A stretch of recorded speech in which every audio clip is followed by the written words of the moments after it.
Hey, what's up, Chainlink holders? So this is warning for all Chainlink holder, my brother, because in last 24-hour change occur will be going to be very bad now, and absolutely I make this video for all holder try to understand to what's going on, and in the future can will be bright now. So I alert you, I will warning you all holder.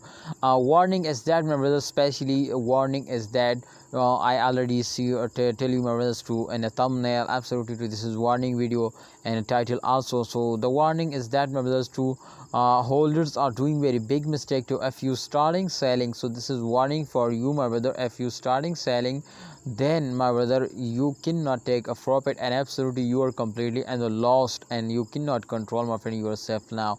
So therefore this is warning for all of you to don't sell it, hold it, and wait for a good time. I hope, my friends, especially at the end of month or at the end of this year, they will give you a good profit now. So just and only, my friends, you need to hold and, my friends, survive. So let's see, my brothers, to what they do, but kindly hold it. Just and only you need to hold and wait for a good time. Thanks for watching. Allah Hafiz. Take care. See you next time.